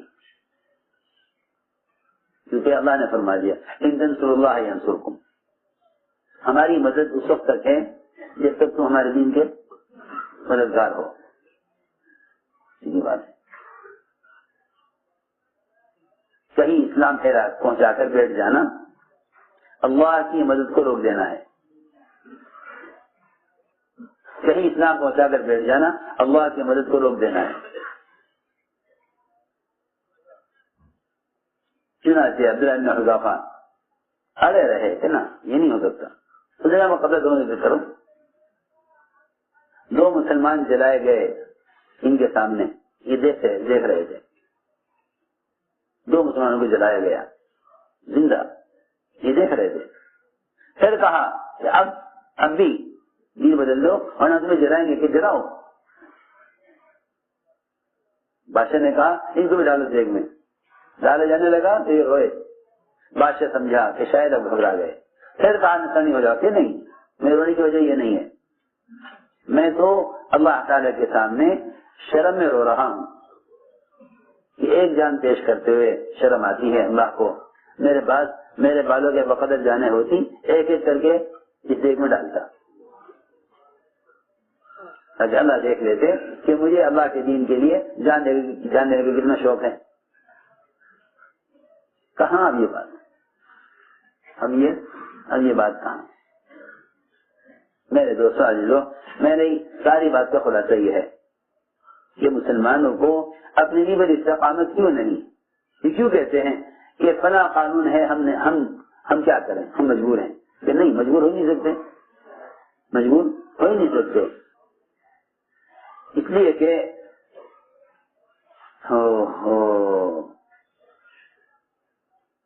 مسلمان اپنے آپ کو دین پر چلنے سے مجبور سمجھ رہا، حالانکہ دعوت کے چھوڑنے کی وجہ سے مجبور نہیں بلکہ مجرم ہے، دعوت چھوڑنے کی وجہ سے مجبور نہیں بلکہ مجرم ہے، جی ہاں، دعوت چھوڑ دینے کی وجہ سے مجبور نہیں ہے، مجرم ہے۔ یہ بات تو یقینی ہے کہ کام اللہ کی مدد سے ہوگا اور مددیں دعاؤں سے قریب لائی جاتی ہیں، اور یہ بات حدیث میں صراحتاً فرما دی کہ یہ امت برائی کو حکم کرنا چھوڑ دے گی، برائی سے روکنا چھوڑ دے گی تو امت دو خیروں سے محروم ہوگی، امت دو خیروں سے محروم ہوگی، ایک دعا کی قبولیت سے، دوسرے وحی کی برکات سے، وحی کی برکات، ان دو خیروں سے امت محروم ہوگی، ایک دعا کی قبولیت سے، دوسرے وحی کی برکات سے۔ یہ حدیث میں ہے کہ امت دو خیروں سے محروم ہو جائے گی، ایک وحی کی برکات سے، دوسرے دعاؤں کی قبولیت سے۔ اس لیے میرے دوستوں عزیزوں، اللہ کی طرف سے مدد کا ضابطہ یہ ہے دعوت عبادت کو جمع کرنا، جتنی بھی غیبی نصرتیں ہیں وہ دعوت عبادت کو جمع کرنے پر ہیں۔ میں نے عرض کیا کہ نظام کائنات مسخر ہو جاتا ہے اگر دعوت عبادت کو جمع کر لیا جائے، دعوت عبادت کو جمع کیا جائے تو نظام کائنات مسخر ہو جاتا ہے. مولانا الیاس صاحب رحمۃ اللہ علیہ یہاں سے گئے میوات، بس سے عصر کی نماز کا وقت ہے. عصر کی نماز ایک ساتھی کو خیال ہوا نماز کا وقت ہو رہا ہے، نماز پڑھنی ہے. گئے ڈرائیور کے پاس، ڈرائیور کے پاس بس روکو نماز پڑھنی ہے. میں نے کہا بس روکے گی، کون پڑھے نماز، چلو بس دلی جا کے رکے گی، میوات جا کے رکے گی. تو وہ ساتھ سوچنے لگے کہ بھائی ہماری تو ذمہ داری پوری ہو گئی. جیسے آج کل کہتے ہیں لوگ کہ بھائی فلاں شریعت کے خلاف فلاں مسئلہ پیش آ رہا تھا، ہمیں تو حکومت سے کہہ دیا، اب تو حکومت جانے، ہماری ذمہ داری پوری ہو گئی، اب نہیں مانتے کیا کریں. سننا عجیب بات ہے. وہ جانے ہم نے تو کہہ دیا. وہ صاحب جا کے بیٹھ گئے سیٹ پر اور سوچنے لگے کہ اب تو ہم مکلف نہیں ہیں نماز کے، کیونکہ بس تو ہمارے قابو میں نہیں ہے، وہ تو ڈرائیور چلا رہا ہے. ایسا تو ہے نہیں کہ چلتی بس میں سے کود جانے، جان کو ہلاکت میں ڈالیں نماز کے لیے. مکلف ہی نہیں ہے، کیونکہ ہم نے یہ ہمارے بس کی بات نہیں ہے. اور ڈرائیور سے ہم نے کہہ دیا، اس نے بس روکنے سے انکار کر دیا. یہ واقعات سنا رہا ہوں سمجھانے کے لیے. مثال ہے ایک بس کیا ہے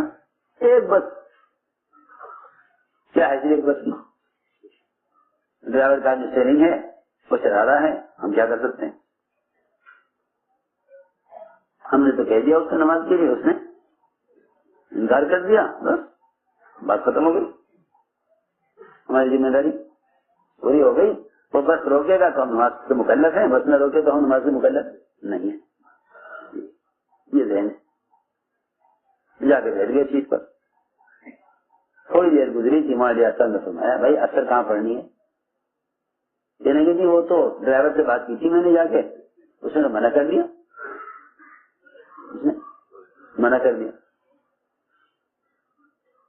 تو ہمارے جیسا وہ غصہ آ گیا.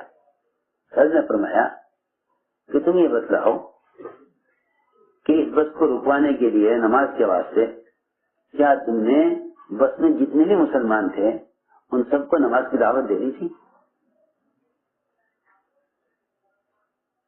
جو تم نے خود اپنی نماز کی فکر میں بس والے سے بات کی، اپنی نماز کے لیے بات کی بس والے ہمیں نماز پڑھنی کہ نہیں. اگر تم اس بس کے سارے مسلمانوں کو نماز کی دعوت دے دیتے اور نماز پڑھنے پر وعید بتا دیتے، نماز پڑھنے پر وعدے اور نماز کی اہمیت بتا دیتے، سب سے تم الگ الگ نماز کی تو مذاکرہ کر لیتے، تو اللہ رب العزت اس بس کو تمہارے لیے مسخر کر دیتے. پھر فرمایا کہ اگر سورج مسخر ہو سکتا ہے، سورج مسخر ہو سکتا ہے کیونکہ یوشع بن نون دشمن کے مقابلے پر تھے اپنی جماعت کو لے کر. ادھر دعوت ادھر عبادت. اے اللہ ادھر سورج غروب ہو رہا، اثر نہیں پڑی. سورج غروب ہو رہا ہے، اثر نہیں پڑی. ادھر دشمن ہے، اثر پڑے تو اس کا خطرہ یہ حملہ کرے گا، اثر پڑے تو دشمن کا خطرہ، اور دشمن سے مقابلہ کریں تو نماز کا خطرہ. کیا کریں؟ اللہم احبسها، اے اللہ اس سورج کو یہاں روک دے. یہ کہا کہ ہم بھی معمور ہیں اور سورج بھی معمور ہے. ہم بھی معمور ہیں، تیرے حکم کے تابع ہیں، سورج بھی. فرق کیا ہے؟ سنو، فرق بہت بڑا ہے، بہت بڑا فرق ہے. اے اللہ، بات یہ ہے، فرق یہ ہے کہ مسلمان تو معمور ہے اللہ کے احکام کے لیے اور سورج معمور ہے مسلمان کی ضرورت کے لیے. اتنا بڑا فرق ہے، اتنا بڑا فرق ہے.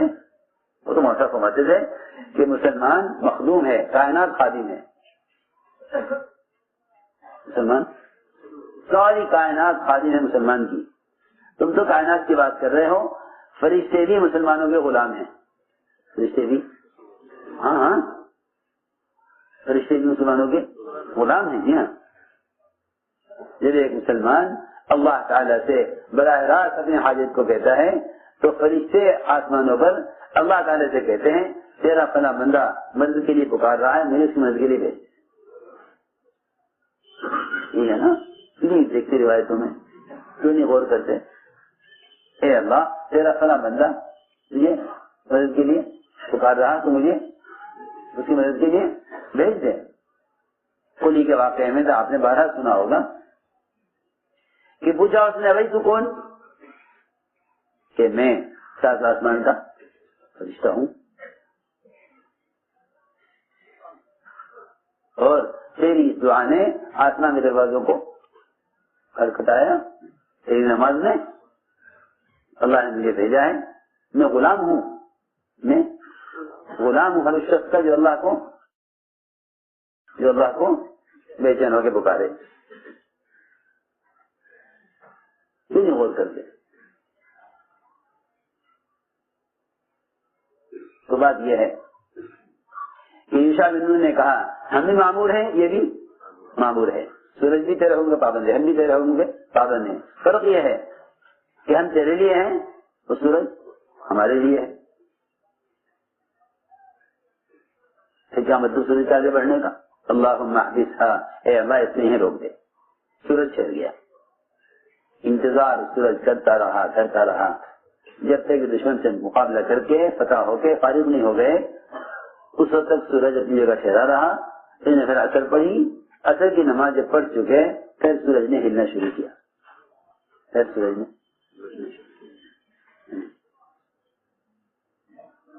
مسلمان اپنے دین کو اتنے ضائع کر رہا کہ اپنے دین کی دعوت پر قائم نہیں ہے.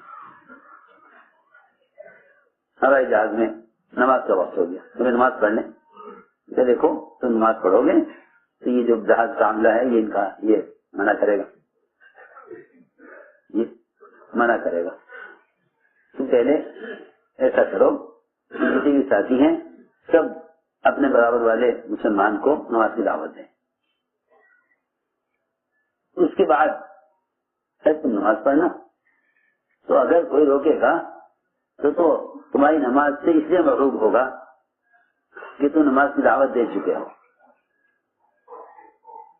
کیونکہ اللہ تعالیٰ مدد جب کریں گے یہ تم ذمہ داری پوری کرو گے.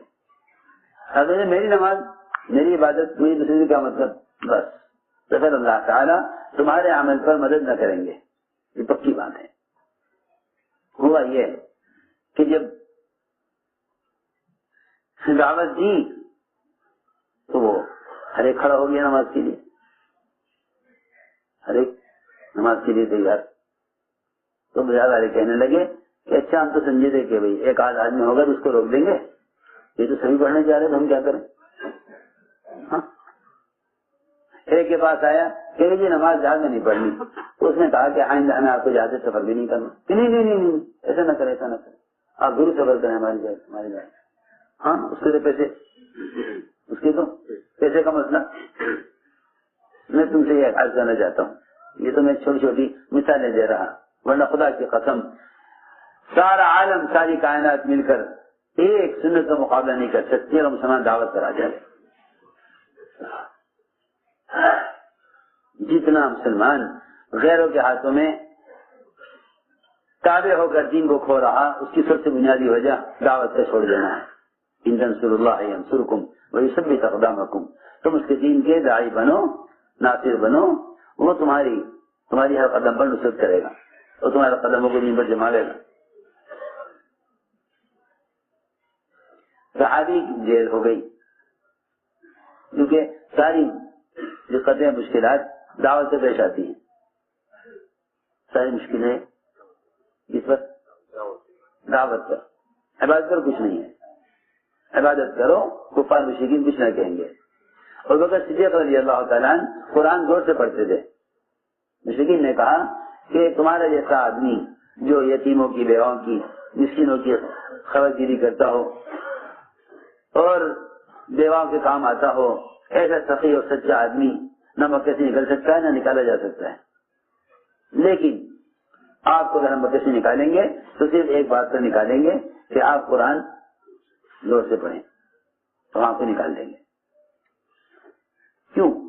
یہ دیکھیے، آپ اپنی ذاتی طور عبادت کریں، ہمیں اس پر کوئی آپ پر اس پر ہمیں کوئی اشکال نہیں ہے، آپ سے کوئی ہمیں اس پر کوئی اختلاف نہیں ہے، اپنا عمل کریں۔ آپ قرآن زور سے پڑھیں گے تو ہمیں اس بات کا خطرہ ہے کہ قرآن سن کر ہماری عورتیں اور بچے اسلام میں داخل ہو جائیں گے۔ ہمارا قرآن پڑھنا تالیانہ ہوتا ہے، ہمارا قرآن پڑھنا تالیانہ ہوتا ہے، ان کا قرآن پڑھنا داعیانہ ہوتا تھا۔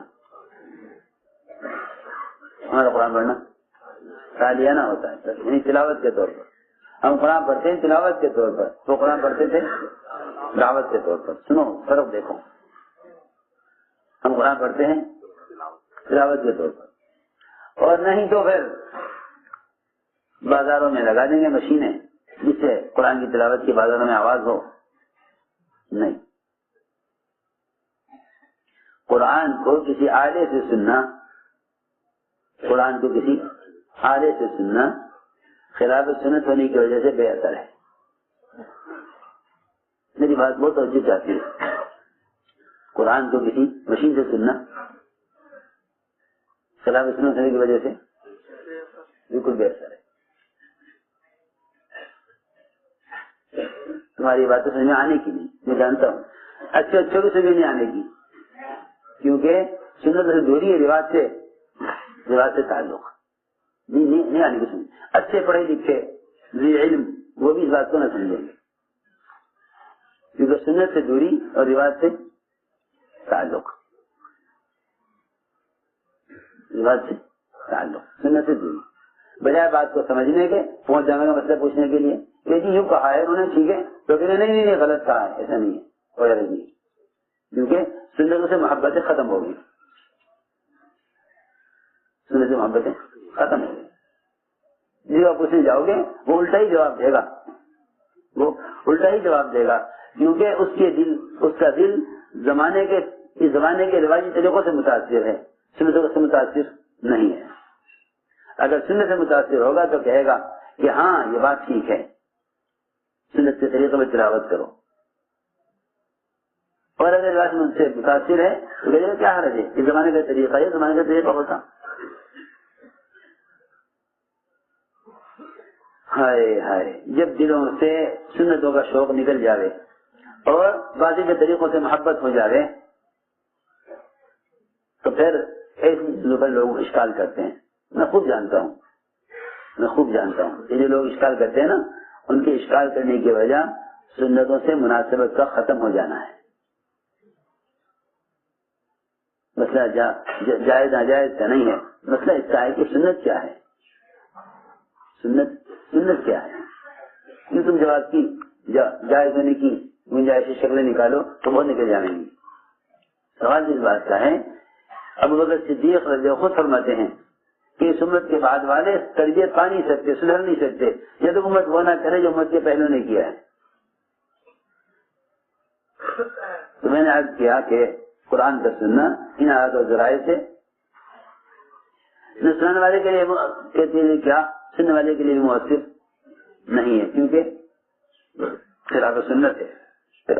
حضور اکرم صلی اللہ علیہ وسلم متعدد صحابہ سے ثابت ہے آپ کو قرآن سننا، ہم آپ کو سنانا، آپ پر تو نازل ہوا ہے، ہم آپ کو سنانا، آپ پر تو نازل ہوا ہے، اور ہم آپ سے قرآن کا مراجعہ کریں، آپ سے تو جبرائیل مراجعہ کرتے ہیں، سال میں ایک مرتبہ حضرت جبرائیل آ کر پورے قرآن کا سے آپ کو قرآن سناتے تھے۔ جبرائیل جس سال آپ کی وفات ہوئی اس سال 2 مرتبہ مراجعہ ہوا، 2 مرتبہ قرآن جبرائیل نے آپ کو سنایا وفات کے ساتھ۔ آپ نے کئی صحابہ ہیں جن سے آپ نے قرآن بلا کر سنا، صحابہ کہتے ہیں رسول اللہ ہم آپ کو سنانے، آپ سنائیے ہمیں، آپ سنائیے ہمیں۔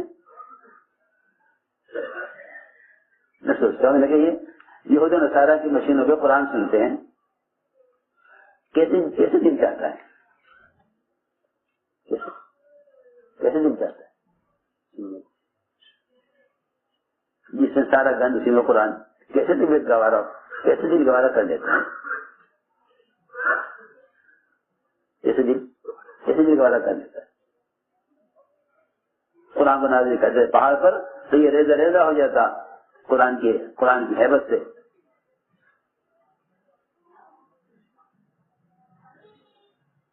تو آپ صحابہ سے قرآن سنا کرتے تھے، آپ صحابہ سے قرآن سنتے تھے، تو بھائی مجھے قرآن سناؤ، آپ کو قرآن نازل نہیں میں سناؤں آپ کو، کہ ہاں میرا دل چاہتا ہے کہ میں قرآن دوسرے سے سنوں۔ عمر رضی اللہ تعالیٰ عنہ اور موسیٰ اشعری بڑی اچھی قرات کرتے تھے، ان کو بلا کر کہتے تھے اے ابو موسیٰ ہمیں ہمارے رب کی یاد دلاؤ، ہمیں ہمارے رب کی یاد دلاؤ۔ اور موسیٰ اشعری رضی اللہ تعالیٰ عنہ قرآن سنانا شروع کیا، انہوں نے عمر کو سنتے رہے، وہ پڑھتے رہے، سنتے رہے، پڑھتے رہے، پتہ ہی نہیں چلا وقت کا، فجر کی اذان ہو گئی، فجر کی اذان ہو گئی،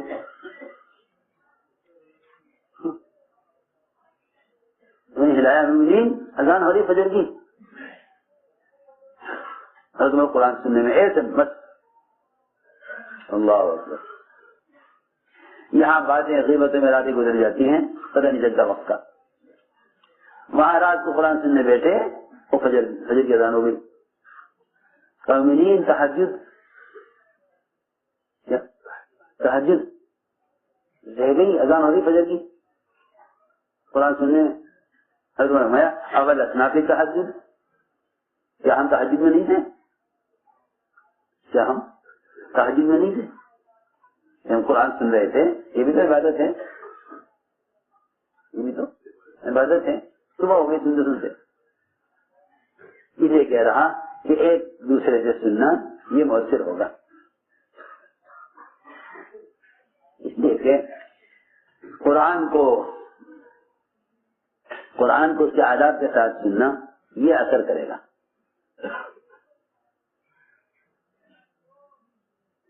کیونکہ اگر قرآن مسلمان خود اپنی زبان سے پڑھے تو ہر حرف پر اجر، اور اگر مسواک کر کے پڑھے پھر تو فرشتہ اس کے منہ سے ملا کر کہتا ہے اور پڑھ اور پڑھ اور پڑھ۔ اگر مسواک نہیں کر رہا ہے، بغیر مسواک کے پڑھ رہا ہے تو پھر جتنا پڑھ لیتا ہے اتنا اجر لکھا جاتا ہے، اور اگر مسواک کے ساتھ پڑھتا ہے تو فرشتہ اس کے منہ سے ملا کر کہتا ہے اتلو آیتن اتلو آیتن، ایک آیت اور پڑھ لے، ایک آیت اور پڑھ لے، ایک آیت اور پڑھ لے۔ جی فرشتہ مستقل اس کی تلاوت کو بڑھانے کی کوشش کرتا ہے، میں عرض کرا سکے۔ یہ تھی بات کہ صاحب اگر قرآن پڑھنا داعیانہ تھا، اس نے بھی فرمایا کہ اگر کوئی مشرک تم سے پناہ چاہے، تو مشرک کو پناہ دو تاکہ تمہارے ماحول میں آ کر قرآن سنے، تمہارے ماحول میں آ کر قرآن سنے، یہ بھی فرمایا وَإِنْ أَحَدٌ مُّشْرِكٌ اسْتَجَارَكَ فَأَجِرْهُ حَتَّى يَسْمَعَ كَلَامَ اللَّهِ۔ اگر کوئی مشرک بننا چاہے تو اس کو پناہ دو تاکہ تمہارے ماحول میں آ کر قرآن سنے۔ اور بکر رضی اللہ تعالیٰ عنہ قرآن پڑھتے تھے تو عورتیں اور بچے جمع ہو جاتے تھے سننے کے لیے، اور قرآن کے اندر جاذبیت ہے، قرآن بذات خود دعوت ہے، قرآن بذات خود دعوت ہے۔ کہا کہ نہیں ہم آپ کو قرآن نہیں پڑھنے دیں گے زور سے ورنہ ہم کو نکال دیں گے، اور فرمایا کہ میں تو قرآن زور سے پڑھوں گا، یہ میں دغیا نے کہا میں امان دیتا ہوں، پھر اپنا امان واپس دے دے، اپنا امان واپس دے دے، تم ہمیں رکھو یا نکالو، ہم قرآن زور سے پڑھیں گے۔ میں پھر کہتا ہوں کہ دعوت اور عبادت اور تلاوت یہ سارے اعمال مسلمان جب خود کرے گا اور دوسروں کے لیے بطور دعوت یہ کرے گا، بطور دعوت یہ کرے گا، تو پھر اس کا یہ عمل دوسروں کے لیے ہدایت بنے گا۔ اسے یاد رکھو جو عمل خیر آدمی چھپ کر کرے اس کا اجر کم ہے اس عمل کے مقابلے میں جو کھل کر کرے، اور جو گناہ مسلمان چھپ کر کرے وہ گناہ چھوٹا ہے اس گناہ کے مقابلے میں جو گناہ مسلمان کھل کر کرے۔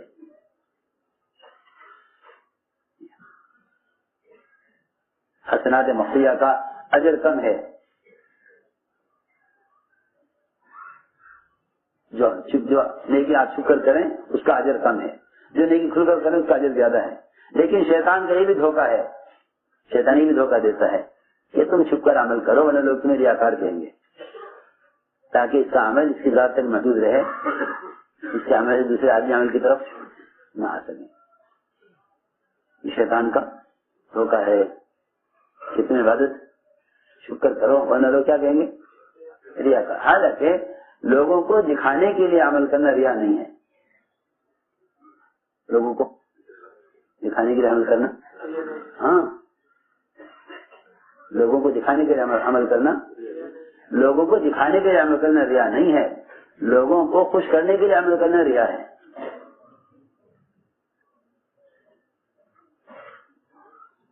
لوگوں کو دکھانے کا عمل کرنا ریا نہیں ہے، لوگوں کو دکھانے کا عمل کرنا تو عین دعوت ہے۔ لوگ میرے عمل کو دیکھ کے خود بھی عمل کریں، ہری بات نہیں۔ اور لوگ بیچارے شیطان یہ کہے گا کہ نہیں چھپے عمل کرو ورنہ لوگ تمہیں ریاکار کہیں گے، وہ اسے مخلص بنانے کے واسطے، اس کو مخلص بنانے کے لیے دعوت ہٹانا چاہتا ہے۔ حالانکہ حقیقت یہ ہے کہ جو عمل تم کھل کر کرو گے اس عمل کو تمہیں جو اجر ملے گا وہ چھپ کر عمل کرنے سے حرمین میں بھی اجر نہ ملے گا۔ کہاں؟ میری بات کو توجہ سننی پڑے گی۔ حرمین میں بھی اجر نہ ملے گا، جو عمل اللہ کے راستے میں نکل کر کرنے پر اجر ملے گا، جو اجر اللہ کے راستے کے عمل پر ملے گا، جو اجر اللہ کے راستے میں نکل کر، وہ تو بے شمار حدیثیں اور قرآن کی آیتیں بھری پڑی ہیں اس سے کہ جو عمل تم داعیانہ کرو گے اس کا اجر کہیں زیادہ ہوگا چھپ کر عمل کرنے کے مقابلے میں۔ انفرادی اعمال کا جو اجر ہے وہ اجتماعی اعمال کے مقابلے میں بہت تھوڑا ہے، کیونکہ اس پر جو اجر ملے گا شخصی ملے گا، انفرادی اعمال پر جو اجر ملے گا وہ شخصی اجر ملے گا، اور جو عمل تم کھل کر کرو گے اس پر جتنے تمہیں دیکھ کے عمل کریں گے ان سب کا اجر تمہیں ملے گا، ان سب کا اجر تمہیں ملے گا۔ یہ بات ہے۔ تو میرے دوستو عزیزو، اصل بات یہ ہے کہ مقابلہ باطل کا دعوت سے ہے، مقابلہ باطل کا دعوت سے ہے۔ جی ہاں، وہ واقعی باطل دعوت کے مقابلے سے ہی مغلوب ہوتا ہے۔ اگر مسلمان دعوت پر نہیں آئے گا تو باطل غالب رہے گا، اگر مسلمان دعوت پر نہیں آئے گا تو باطل غالب رہے گا، اگر مسلمان دعوت پر نہیں آئے گا تو باطل غالب رہے گا، باطل غالب رہے گا۔ اس لیے فرمایا کہ جو دعوت عبادت کو جمع کرے گا اس کا دین سب سے اچھا اور پختہ ہوگا، یہ قرآن نے کہا۔ اس سے زیادہ اچھا دین ہو بھی سکتا ہے جو دعوت عبادت دونوں کو جمع کر لے، دعوت عبادت دونوں کو جمع کر لے، اپنے عمل کے ضائع ہونے کا واقعی اگر غم ہو تو اللہ کسی کا عمل کو ضائع نہیں ہونے دیتے، بشرط یہ کہ اس کو اپنی عبادت کا ضائع ہونے کا غم، سچا غم ہو۔ یہاں تو موقع دیکھتے ہیں، نماز کا موقع ہوگا تو پڑھ لیں گے، نہیں ہوگا تو چھوڑ دیں گے۔ جنہیں اپنے عمل کے ضائع ہونے کا سچا غم ہوتا ہے اللہ ان کے عمل کو ضائع نہیں ہونے دیتے، اللہ ان کے عمل کو ضائع نہیں ہونے دیتے۔ جنہیں اپنے عمل کے ضائع ہونے کا واقعی غم ہوتا ہے۔ سلیمان علیہ السلام گھوڑے دیکھنے میں مشغول ہو گئے، ایسے عمدہ گھوڑے جو ہوا میں اڑتے تھے، فضا میں، اور زمین پر دوڑتے تھے اور پانی میں تیرتے تھے، ایسے عمدہ قیمتی گھوڑے اتنا خوبصورت، ان کو دیکھنے مشغول ہو گئے. یہ کہیں کہ تم اللہ کی قدرت کو دیکھو. قدرت دیکھنا اللہ کا تاثر پیدا کرنے کے لیے ہے. اگر بنے ہوئے سے متاثر ہو جاؤ گے تو عمل ضائع کر دو گے. بنے ہوئے سے متاثر مت ہو، بلکہ بنانے والے سے متاثر ہو. بنانے والے کا تاثر ہوگا تو اللہ یاد آ جائے گا، اور بنے ہوئے کا تاثر ہوگا تو اللہ کو بلا دو گے. اور یہی ہوا. علیہ السلام گھوڑے دیکھنے میں ایسے مشغول ہوئے کہ سورج غروب ہو گیا اور عصر کی نماز خدا ہو گئی. لاؤ تلوار اور یہ گھوڑے کاٹ کے ختم کر دو. ایک جوڑا بھی نہ چھوڑا کہ نسل باقی رہے. ایسے یعنی نادر اور نایاب گھوڑے تھے. فرمایا سب ختم کرو. گولی تلوار سب کاٹ دیے تاکہ یہ نسل باقی نہ رہے. اللہ کی یاد سے غافل کرے، اللہ کی یاد سے غافل کرے. اصل کی نماز قضا ہو گئی گھوڑے دیکھنے میں، اور کہا کہ مجھے آج کی اثر چاہیے. اے اللہ مجھے آج کی اثر چاہیے، مجھے آج کی اثر. یہ نہیں کہ مجھے یاد نہیں رہا تو مکلف نہیں، مجھے یاد نہیں تو مکلف نہیں. سارے گھوڑے کاٹ ڈالے. ایسے ہی ہوتے ہیں اپنے عمل کی حفاظت کرنے والے. اس صحابی کو یہ نہیں یاد رہا کہ کتنے رکعت ہوئی. باب نماز پڑھ رہے، ظاہر بات ہے کہ آدمی باب نماز پڑھے گا تو نفل نہیں پڑھے گا. وہاں تو تصویر ہے اس کا کہ جماعت کی نماز کوئی چھوڑ دے مسجد کی اور فرض نماز مسجد سے باہر کہیں ادا کر لے. تصور نہیں ہے اس کا کہ فرض نماز گھروں میں پڑھ لیں. فرض نماز گھر میں پڑھ لیں ممکن ہی نہیں تھا. ظاہر بات ہے کہ جب صحابی نماز پڑھ رہے ہیں باغ میں تو نفل ہی پڑھ رہے ہوں گے.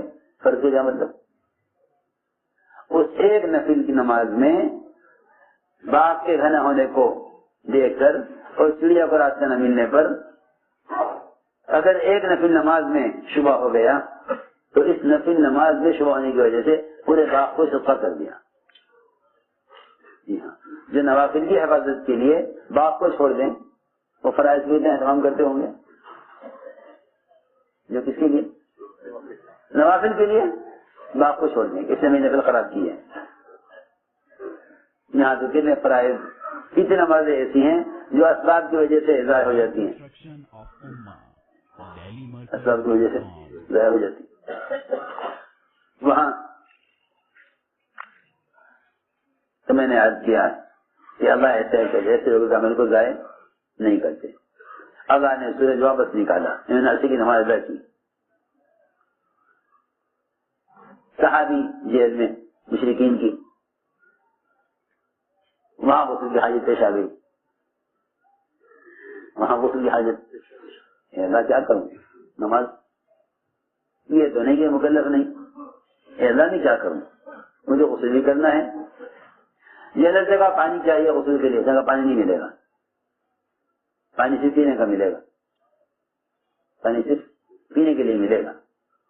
اب یوں سوچے ہم کہ بھائی پینے کے لیے پانی جان بچانا تو فرض ہے، جان بچانا تو فرض ہے.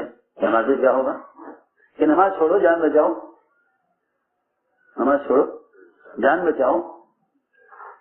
ہم تو یہ سوچے کہ نماز چھوڑو اور جان بچاؤ. وہاں یہ ہے کہ نہیں، نماز ضائع ہو جائے گی. نماز سے کیا ہوگا؟ جان بچائیں گے نماز کی برکت سے.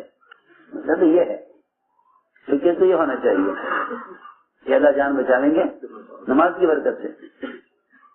اللہ تعالیٰ ہر تھوڑی سی آزمائش لاتے ہیں. یہ عمل کو ضائع کرتا ہے سبب کے لیے، پھر اللہ اسباب کو ضائع کرتے ہیں عمل کے ضائع ہونے کی وجہ سے. یاد رکھیے ہماری بات، جتنی لوگوں کے کمائی کے اسباب کو بددعا لگتی ہیں وہ سب نماز کی لگتی ہیں. کمائی کے اسباب کو جتنی بددعائیں لگتی ہیں وہ نماز کی، اور نماز کی بددعا. ایک قسم وہ ہے جو نماز کو بگاڑتی ہے سبب کے لیے، ایک قسم وہ ہے لوگوں کی جو نماز کو چھوڑتی ہے سبب کے لیے. دونوں کی نمازیں ان کے اسباب کے لیے دونوں کی نمازیں ان کے اسباب کے لیے بدعا کرتی ہیں.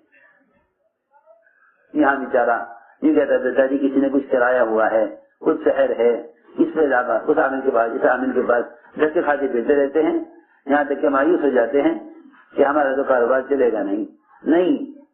نماز بدعا کرتی ہے, نماز بدعا کرتی ہے, نماز پڑھنے والے کے لیے بھی چھوڑنے والے کے لیے بھی. نماز بدعا کرتی ہے, نماز پڑھنے والے کے لیے بھی چھوڑنے والے کے لیے بھی. پڑھنے والے کے لیے اسے بدعا کرتی ہے کہ اس نماز کو بگاڑ کر پڑھا ہے. لوگ نماز بگاڑتے ہیں اسباب کے لیے, اسباب بگڑتے ہیں نماز کے بگڑنے سے. وہاں صحابی کو یہ فکر کہ نماز سے کیا ہوگا. جیلر سے کہا کہ بھئی ہمیں تم پینے کا پانی 2 دن کا اکٹھا دے دو, 2 دن کا پانی اکٹھا دے دو, ہم 2 دن صبر کر لیں گے پیاس کو, 2 دن پیاس کو صبر کر لیں گے, نماز کو پڑھ لیں, 2 دن پیاس کو صبر کر لیں, پانی ہمیں کل کا آج کا ایک ساتھ دے دو. ایک کل کو دو گے تم پانی پینے کا, اب 1 دن کا پانی دو تو وہ کافی نہیں غسل کے لیے, تم پینے کا پانی 2 دن اکٹھا دے دو, ہم کل سے پانی نہیں لیں گے. اس نے کہا نہیں یہ نہیں ہوگا, آج کا پانی آج ملے گا پینے کے لیے, کل کا پانی کل ملے گا, 2 دن کا پانی اکٹھا نہیں دیں گے. سمجھ کیا ٹھیک ہے, اب ہم کل تک کے پانی کا انتظار کریں گے, کل کو جب دونوں پانی جمع ہو جائیں گے پھر غسل کریں گے, پیاس کو صبر کر لیں گے. جب یہ ارادہ کر لیا کہ مجھے نماز نہیں چھوڑنی تو اللہ تعالی نے بادل کو حکم دیا, وہ بادل آسمان سے اترا, جیل میں داخل ہوا, تہجد میں برسا, انہوں نے غسل کیا. یہ میں سمجھتا ہوں کہ دعوت عبادت کو جمع کرنے پر اللہ رب العزت نظام کائنات ان کے لیے مسخر کرنے والے ہیں. یہ ہے بات. ہم اس کام کو تنظیمی اعتبار سے سوچتے ہیں, حالانکہ کوئی تنظیم نہیں ہے. ہمارے دعوت اور ہمارے عبادت ان کو جمع کرو تو اللہ رب العزت ایسے لوگوں کی ہر موقع پر ہر حال میں مدد کرنے والے ہیں. جتنے صحابہ کرام کے ساتھ برکتوں کے واقعات ہیں وہ سارے واقعات اس لیے ہیں,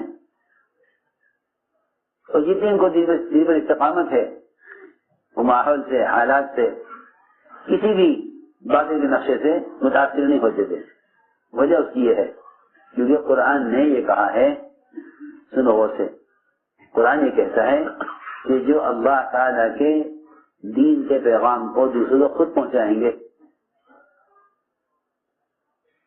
اللہ کے دین کے پیغام کو لوگوں تک خود پہنچائیں گے, اللہ ان کے دلوں سے غیر کا خوف نکال دیں گے. الذين يبلغون رسالات الله ويخشونه ولا يخشون احدا الا الله. جس عمل کی دوسروں کو بلاؤ گے اس عمل کے بارے میں, اس عمل میں جو رکاوٹ آئے گی اس رکاوٹ کا خوف دلوں سے نکل جائے گا, رکاوٹ کا خوف دلوں سے نکل جائے گا. تب مسلمان کو اپنے دین پر استقامت ہو, تب مسلمان کے دین پر استقامت ہو. اصل بات یہ ہے.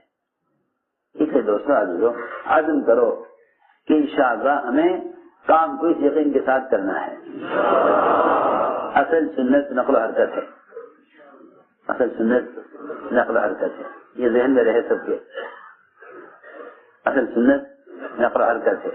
خروج اور نقل و حرکت یہ اس کام کا امتیاز ہے دنیا کی ساری تحریکوں کے مقابلے میں.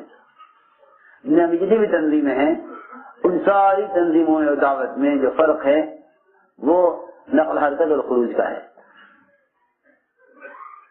کبھی بھی کام کرنے والوں کو اس بات کا خیال بھی نہ آئے, عمل تو دور کی بات ہے, خیال بھی نہ آئے کہ کسی ذریعے سے پیغام پہنچا دیں دین کا. نہیں, دعوت ہی یہی ہے, دعوت ہی یہی ہے کہ دین کا پیغام خود لے کر جاؤ.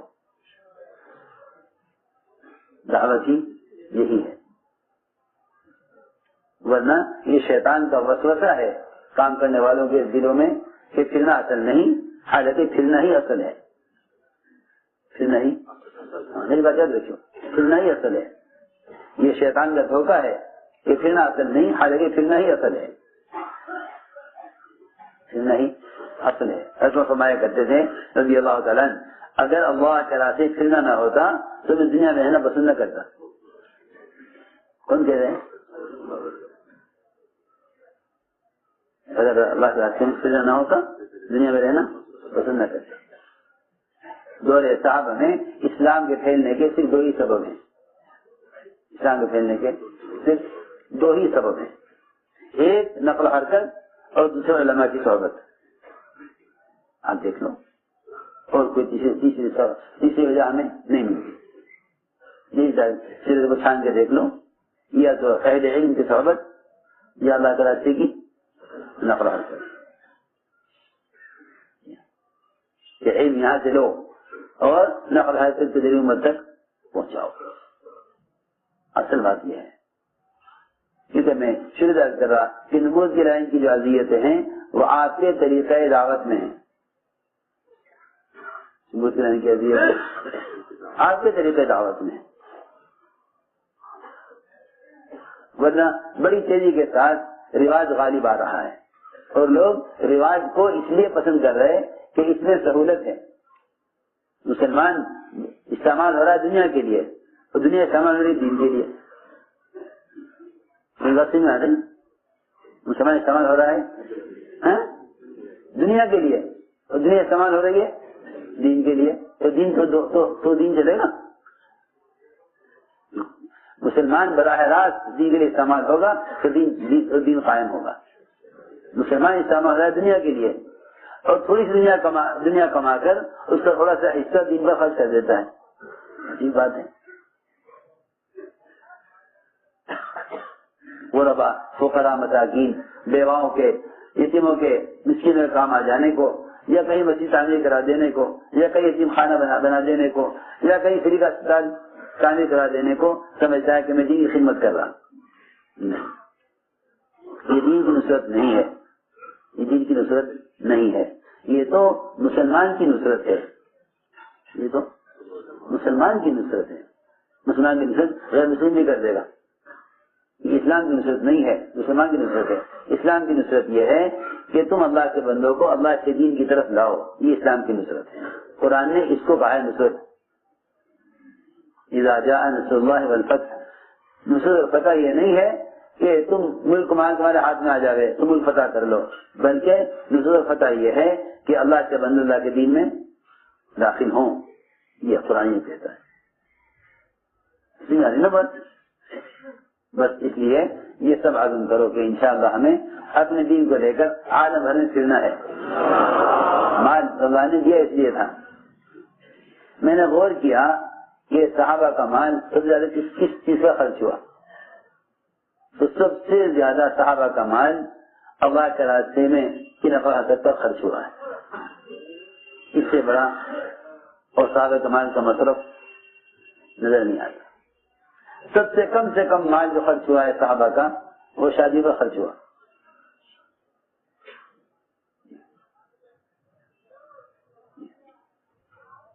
اللہ کی مخلوق کو اللہ سے جوڑنے پر مال سب سے زیادہ خرچ ہوا. اس زمانے میں سب سے زیادہ مال خرچ ہوتا ہے مخلوق کو مخلوق سے جوڑنے میں یعنی شادی میں، اور زمانے میں مال خرچ ہوتا تھا مخلوق کو خالق سے جوڑنے میں. آپ اندازہ کریں دور صحابہ میں شادی پر مال خرچ کرنے کا مزاج نہیں تھا. اس زمانے میں سارا مال خرچ ہو رہا ہے شادیوں پر. اللہ اکبر. عجیب بات ہے، جتنے نبی نے فاقے کیے ہیں وہ سب اللہ کی مخلوق کو اللہ جوڑنے پر کیے ہیں، اور ہم جتنا مال خرچ کر رہے ہیں مخلوق کو مخلوق جوڑنے میں. تو فرماتے تھے 2 شرمگاہوں کے ملنے پر بھی کوئی مال خرچ کیا جاتا ہے. 2 شرمگاہوں کے جوڑنے پر بھی مال خرچ کیا جاتا ہے. بلکہ مال پہ خرچ کرنے کا جو راستہ ہے وہ اللہ کے بندوں کو اللہ سے جوڑنا ہے. اس لیے سارا عالم سامنے ہے. پوری دنیا کی امت ایک جسم کے اعضاء کی طرح ہے. ہم اس بات کا عزم کریں کہ انشاءاللہ ہمیں دین کی دعوت کو لے کر سارے عالم میں جانیں گے. قدم اٹھاؤ. جو 4 ماہ لگائے ہوئے ہیں 3 بار وہ 5 مہینے ضرور کے لیے کھڑے ہوں کھلے خط کے ساتھ.